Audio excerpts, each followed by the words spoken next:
Hey guys, it's Gazi here. Today we're going to talk about being a sword artist to Cloud Dragon Strike build. There are 5 skills that you use in your damage rotation. First of all, Concussion Sword is your default right click. There are 3 parts to the spell. Whenever you use the spell, a little shadow sword will drop on the ground. The two phases consume 30 chi, and then the last part does not consume any chi. Upon the 3rd hit, you will receive 1 stack of Crane Talents back. Crane Talents is a single target damage spell. When you use this, you will get 1 charge of Sword Intent back, and a stack of Crane's Cry.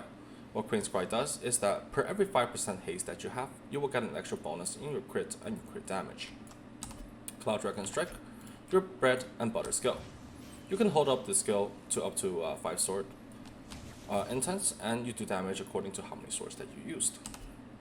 Shadow Sword Focus, you command all the shadow swords on the ground to attack the target, and when you use the spell, you will regain 5 stack of sword intent instantly. Your entire rotation depending on how often you use the spell.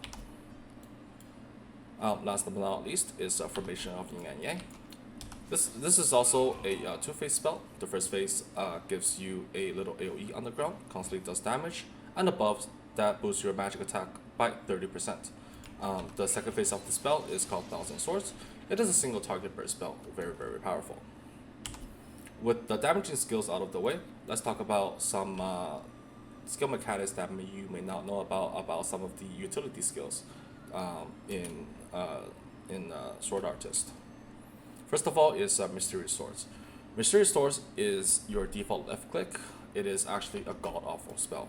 Not only does it do very little damage, but it has a really awful animation as well. On the 3rd hit, it gives you 1 charge of Crane Talents back, but you don't really want to use the spell unless it is the last resort, should you run out of all your other resources. But if you do your rotations correctly, you shouldn't need this spell. Secondly, Heavenly Sword can be charged up to 3 times to do damage to elementals and spirit mobs, such as the one spawned by Hidden Boss in Raging River. A full 3 charge will one-shot the elementals. Cloud Dragon Strike and Shadow Word Focus can be used to cancel the animation of Formation Yin and Yang, along with the second phase spell, Thousand Swords. Gravitational Pulse second part, Push, can be cancelled by immediately charging a Cloud Strike. Like so. Mysterious State not only gives you a 70% damage reduction PvE, it also gives you a 1-second golden body status, and you can also use it to purge off some of the debuffs that you have, such as the Venom stack in the Hidden Boss of Frostbitten Pass, as long as you have the Exorcism Glyph equipped. This blade hard skill, I love it and I hate it. I love it for the animation, it looks really cool when you use it, but at a certain point of gear, using the skill will actually cause your DPS to drop. You need to get a feel for this yourself. I only use the skill when there are multiple mobs around. Kale's Word of Beginning gives you a 5-second golden body. You can cast a spell prior to getting CC to avoid getting the control prior to it landing. Now let's talk about some blessings and glyphs. For the Cloud Dragon Strike build, you want to use everything on the top row except for the Exorcism. What the first 3 does is it boosts the damage of your Cloud Dragon Strike, with the Jade Dragon Chill having an additional execute effect on targets with less than 50% HP. Serenity is really powerful. It makes it so that when you use the Shadow Word Focus, the next Cloud Dragon Strike will restore 3 sword intents. Let's talk about this skill for a little bit, Cloud Smoke. It's a little slow, it's not a really stable CC, it's really bad even for PvP, so you guys should use Exorcism. For Glyphs, the first 3 staples are Passive Chivalry, Spiritual Channel, and True Chi. Spiritual Channel and True Chi are buffs to your Formation of Yin and Yang. This one reduces the cooldown by 10 seconds, and the True Chi makes it so that whenever you use the spell, you get a 90-second buff for you and your team members, boosting magic attack. Really powerful. Passive Chivalry, upon entering the battle, you will get 3 stacks of the spell. Each stack gives you 1% crit hit rate, and if you use Shift, you will lose 1 charge. This skill, since you're not going to be using Shift out that much, this pretty much just means you have a constant crit hit buff. The last one is you have more of the room to work with. I recommend using Cloudbreak Wave, as it essentially gives you 2 extra Sword Intent every 30 seconds if used properly. But this skill makes your rotation a little bit more complicated. If you are a little bit less familiar with the class, I recommend using Floods of Clouds. But it has the same idea as the Cloudbreak Wave, but instead of the Sword Intent, you restore some chi. It gives you a little bit more room for error, and you run out of resources a little bit less. But honestly, use this and learn this class properly. It will be a significant increase in your damage. The last one that you can consider is waiting patiently. Basically, it gives you 2 charges of the free spell. It can be useful for some bosses that has a lot of stuns and controls that you're really annoyed about. Now let's talk about stats. I often see people asking what is the stat priority for Sword Artist in the class channel. A lot of people tell them it's Mastery. Well, they're not really wrong. Mastery is really important, but they didn't mention that skill is actually your main stat. Skill gives you magic attack, magic power, and a bit of crit. So if you tell a beginner, like myself included, to go for Mastery, there's a chance that they will be going for the wrong item, such as this Mastery ring over here, compared to the actual best in slot ring, the Haste ring. Although this ring does not give you any Mastery, it gives you a lot of skill. Therefore, the correct order for stat priority is skill, over Mastery, over magic power, over perception, over haste at 10%, over crit. If you don't know what perception is, it actually means accuracy. The closer this number is to 100, the less chance your attack will be blocked by the boss. Keep in mind the one enchantment in the for the hat accessory that says concentration is the same thing as perception, so getting either one is fine. The stat of perception gets less beneficial the closer you are to 100, so having 93-94% in this patch is good. If you purchase the buff from Blue Ruvia, you can bump the perception up by another 1%. Haste. What haste does is that it lowers cooldown on your formation yin and yang, and it slightly improves global cooldown, making your attacks go a little bit faster. The benefits of haste comes in intervals of 5%. So so you should have either 5, 10, or 15%. I recommend getting the 10% haste this patch. Any number between the 5, 10, 15% interval is useless. So if you have like say 13% haste, that means all the stats from the 3% haste is wasted. Furthermore, you don't want the stat to be exactly like on the dot.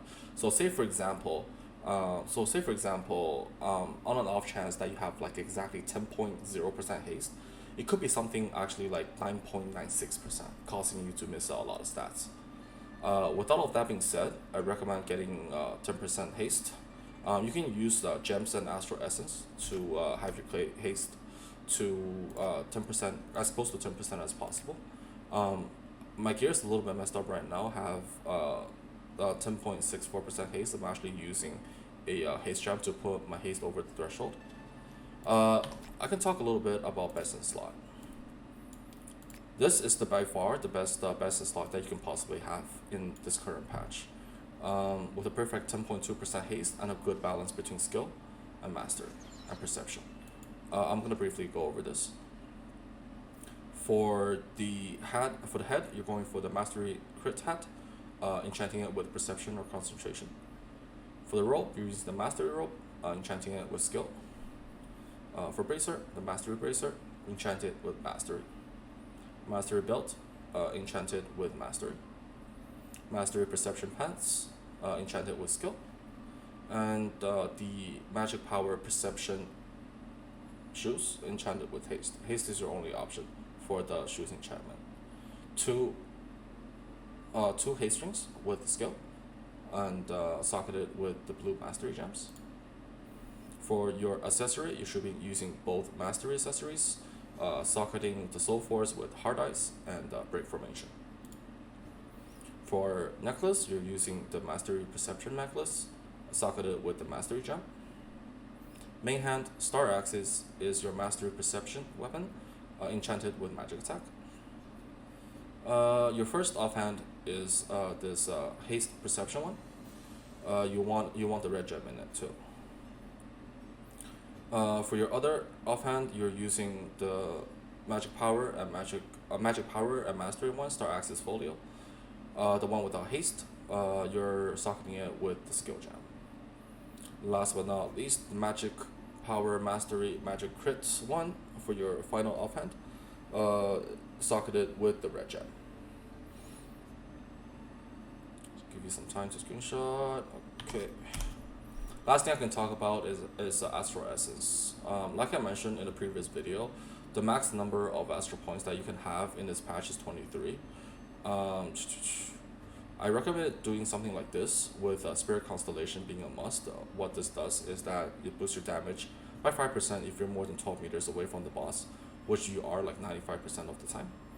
The only exception to this build is this point over here, the Wind Raider. If you have enough haste, you can take this point off and put it like over here in the magic attack, and then once you reach 23 Astral points, put one more into Perception, and it will be your perfect build. In the next patch, when you get more Astral points, you should be going into Hubin, giving you more Perception. The rotation for a Sword Artist Cloud Dragon Strike build can be separated into two parts. Your burst, which is your formation of Yin and Yang, and then your normal rotation while you're waiting for formation of Yin and Yang. I'm going to show you guys the burst opener. In the opener, you want to start charging up your Cloud Dragon Strike to full, and then as the timer goes to 1, you're going to dump on your Crane Talons to achieve the Crane's Cry stack. Throw in with one shot of Percussion Sword, enabling the Shadow Sword focus. Then you're going to start your burst of formation of Yin and Yang. Make sure you are cancelling both animations with Shadow Sword focus and Cloud Dragon Strike. I'm going to demonstrate a 20-second burst rotation. 5, 4, 3, 2, 1. Dumping. Turn on burst. Cancel animation. Dumping. Okay. Dumping more. Then getting a sword intent back to full. Cancel animation.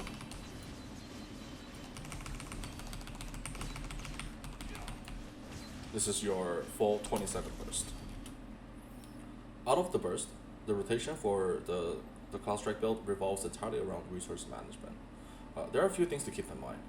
Number 1, you don't want to waste any sword intents. Number 2, you don't want to ever have your Crane Talon stack at 3, or try to avoid having this as much as you can. Number 3, you want to use Shadow Sword focus, like as much as you can. One major mistake that I see a lot of players do in this build is that they'll hold off on using Shadow Sword focus. So what you don't want to do is have the skill like off CD, then you start charging your Cloud Dragon, then dumping it, then using the Shadow Sword focus. Like you'll hold off the skill for like 2 to 3 seconds. This is actually a huge DPS loss. To avoid this, you need to mix a good number of 3-star dragons and the 4-star dragons in your rotation, depending on the cooldown of your Shadow Sword focus. Once you're more familiar with the whole rotation and the 3-star and 4-star dragons, you can start monitoring your Cloud Break wave, and adjusting your rotation according to the cooldown of the glyph. So it could be something like this. So you're doing your rotation out of the burst.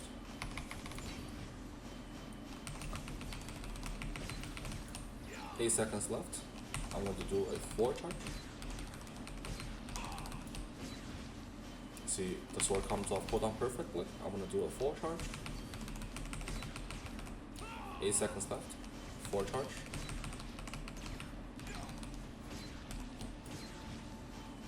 Comes off cooldown perfectly. Every time I use Shadow Sword focus, I always follow it with a fully charged.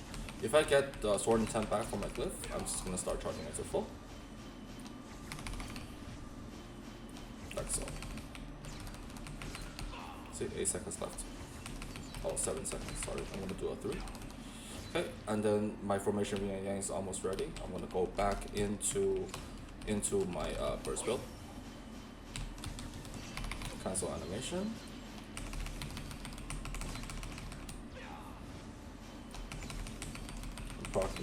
Parking the glyph along the way. Now this is I have 1 second like interval. This does happen. If you have nothing to cancel the animation, you can either jump or you can use your interrupt skill to cancel the animation.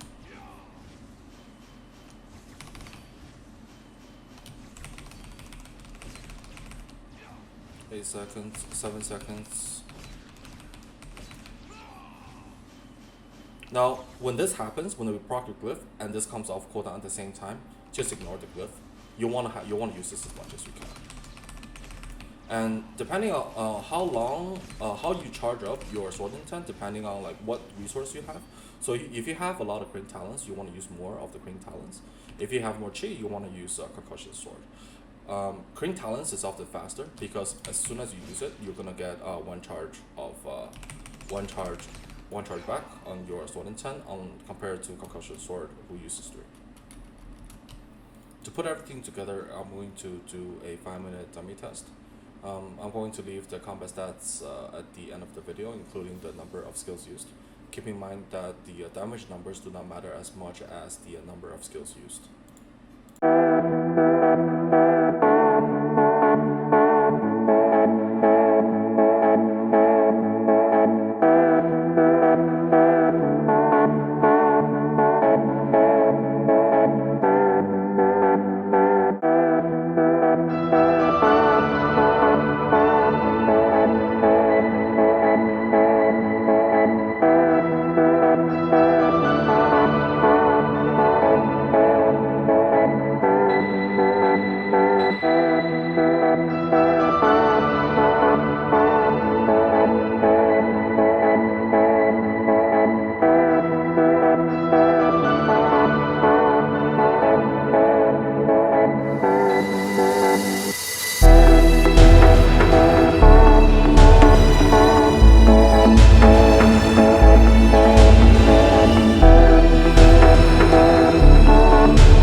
So there we go. The numbers look something like this. 345 Cloud Dragon strikes, Green Talons about 83, Shadow Sword focus at around 154. I have a text document with some averages that I have. So these are the averages that I usually have in a 5-minute rotation. For Cloud Dragon Strike, I usually have around 335 of them. Crane 84, and then focus is at 150. This is the number indicated by the amount in your tab. The damage numbers doesn't really matter as much compared to the amount of skills used within the 5-minute period, as crit actually varies your damage a lot. My damage usually for a 5-minute rotation is anywhere from 3.9 to 4.1k, depending on my crit. So, oh sorry, I forgot to mention one thing. These numbers up here, this guy is called Mu Yingxiong, or Hero Mu. He makes guide on Sword Artist in Chinese servers. I had a conversation with him. He actually came into our guild and did a little lesson. I learned a lot of things from him. These are his averages. I am still missing a few. So yeah, there you go. That's the end of the video. Really hope you enjoyed. If you have any comments, questions, please leave them in the comments below. But for now, happy soloing. Peace out. Hey guys, it's got. Whoa. What the fuck?